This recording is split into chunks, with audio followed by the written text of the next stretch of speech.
Good afternoon. Good afternoon. How's everyone doing today? Good, good. So greetings, friends, family, faculty, staff, alumni, and the illustrious class of 2016. Make some noise. So my name is Donovan Livingston, and I came to address you in the best way I know how, but you have to forgive me. I have to take this moment in for a little while. When I spoke in my high school graduation several years ago, my high school English teacher threatened to replace me on the program or cut my microphone when she found out that I was interested in doing a poem as a part of my remarks. So I am eternally grateful for being able to share this piece of myself in my most authentic voice with you this afternoon.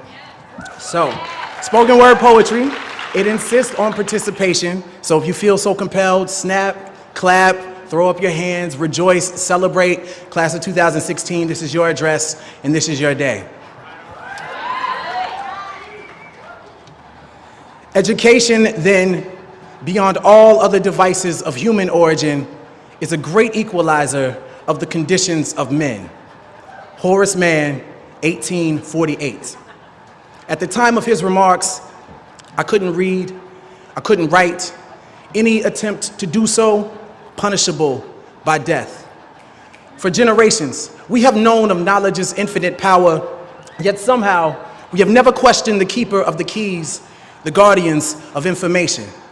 Unfortunately, I've seen more dividing and conquering in this order of operations, a heinous miscalculation of reality. For some, the only difference between a classroom and a plantation is time. How many times must we be made to feel like quotas, like tokens and coined phrases, diversity, inclusion? There are days I feel like one, like only, a lonely blossom in a briar patch of broken promises, but hey, I've always been a thorn in the side of injustice, disruptive, talkative, a distraction with a passion that transcends the confines of my own consciousness, beyond your curriculum, beyond your standards. I stand here, a manifestation of love and pain with veins pumping revolution. I am the strange fruit that grew too ripe for the poplar tree. I am a dream act, dream deferred, incarnate, and a movement, an amalgam of memories America would care to forget. My past alone won't allow me to sit still, so my body, like my mind, cannot be contained. As educators, rather than raising your voices over the rustling of our chains, take them off, uncuff us, unencumbered by the lumbering weight of poverty and privilege, policy and ignorance. I was in the 7th grade when Ms. Parker told me, Donovan, we could put all of your excess energy to good use. And she introduced me to the sound of my own voice. She gave me a stage, a platform.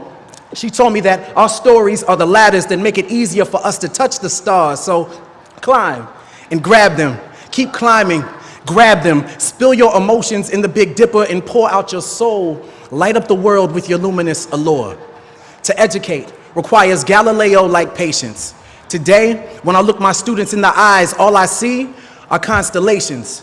If you take the time to connect the dots, you can plot the true shape of their genius shining in their darkest hour. I look each of my students in the eyes and see the same light that aligned Orion's belt in the pyramids of Giza. I see the same twinkle that guided Harriet to freedom. I see them. Beneath their mask and their mischief exists an authentic frustration and enslavement to your standardized assessments. At the core, none of us were meant to be common. We were born to be comets, darting across space and time, leaving our mark as we crash into everything. A crater is a reminder that something amazing happened right here, an indelible impact that shook up the world. Are we not astronomers searching for the next shooting star? I teach in hopes of turning content into rocket ships, tribulations into telescopes, so a child can see their true potential from right where they stand. And injustice is telling them they are stars without acknowledging the night that surrounds them. Injustice is telling them education is the key while you continue to change the locks. Education is no equalizer. Rather, it is the sleep that precedes the American dream. So wake up, lift your voices until you've patched every hole in a child's broken sky. Wake up, every child, so they know of their celestial potential. I've been the black hole in a classroom for far too long, absorbing everything without allowing my light to escape. But those days are done. I belong among the stars, and so do you. And so do they.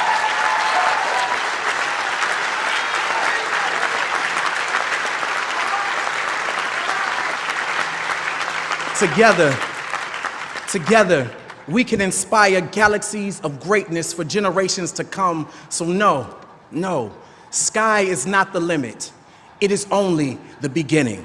Lift off.